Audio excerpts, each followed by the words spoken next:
high, I'm hypnotized. What's up is down, what's left is right. Chasing stars and holding you. I can't see the end, but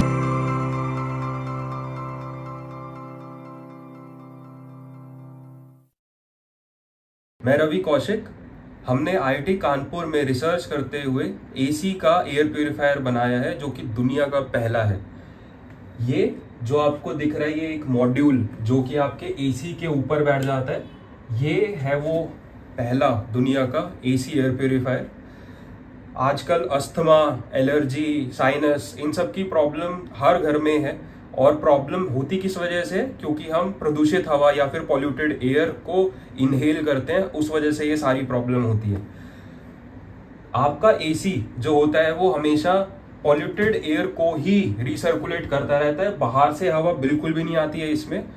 किस तरह से ये काम करता है? कोई भी एसी यहाँ पर इनलेट होता है, यहाँ से अंदर हवा जाती है और इधर से बाहर निकलती है। तो ये और कोई भी प्रोविजन नहीं है इसमें कि आपकी हवा को साफ कर सके। हमने इसको बहुत अच्छे से स्टडी किया, उसके बाद यही पाया कि बेस्ट चीज जो आप कर सकते हैं अपने एसी को अपग्रेड करने के लिए वो है एक एसी एयर प्यूरिफायर। आप सिंपल, बहुत ही सिंपल इंस्टॉलेशन है, आप उसको सिर्फ ऐसे रख दीजिए और ये आपका एसी अपग्रेड हो गया। अब इसके अंदर जो फिल्टर है वो है जो कि आपको एयर प्यूरिफायर के अंदर मिलता है। तो एक एयर प्यूरिफायर के अंदर मिलने वाला फिल्टर जिसके अंदर कोटिंग है जो कि जर्म्स को भी डिस्ट्रॉय कर सकता है, वो फिल्टर कैपेबिलिटी आपको अपने एसी के लिए मिल जाता है।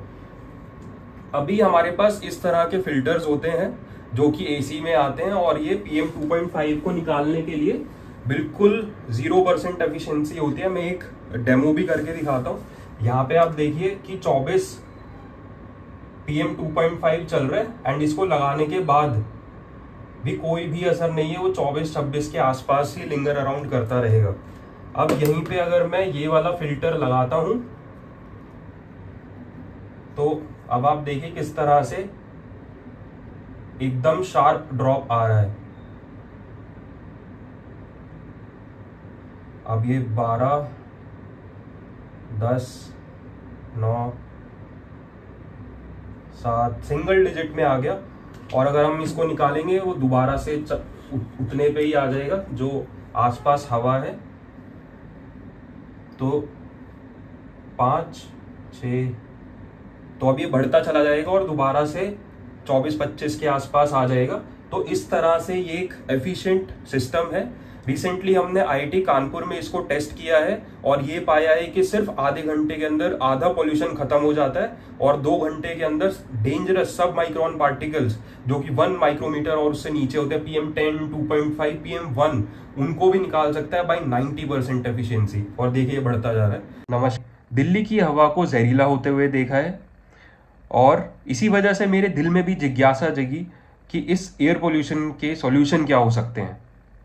क्योंकि जैसे जैसे मैं बड़ा हुआ ये हवा और जहरीली होती गई और अगर ट्रेंड्स और रिसर्च की माने तो आगे आने वाले समय में ये समस्या और गंभीर होने वाली है, क्योंकि ग्लोबल वार्मिंग और एयर पोल्यूशन जैसी समस्याएं बढ़ने ही वाली हैं। सर्दियों के मौसम में और दिवाली के टाइम पे दिल्ली का आसमान भी पीला हो जाता है और वो एक गैस चैम्बर बन जाता है। लेकिन फैक्ट्स की माने तो ये प्रॉब्लम सिर्फ दिल्ली NCR की नहीं बल्कि पूरे भारत देश की है। मैंने आईआईटी बॉम्बे से स्पेशलाइजेशन की है एरोसोल साइंस में, जो कि एक टेक्निकल शब्द है एयर पोल्यूशन का। अब मेरा मकसद है कि इस टेक्निकल और स्पेशलाइज्ड नॉलेज को यूज़ करके मैं किस तरह से हवा को साफ और शुद्ध बना सकता हूँ, किस तरह से पूरे भारतवासियों के लिए स्वच्छ हवा दी जा सकती है या फिर बेटर रेस्पिरेटरी हेल्थ दी जा सकती है। वायु प्रदूषण अब सिर्फ एक समस्या नहीं बल्कि हमारे आसपास रहने वाला एक इनविजिबल किलर बन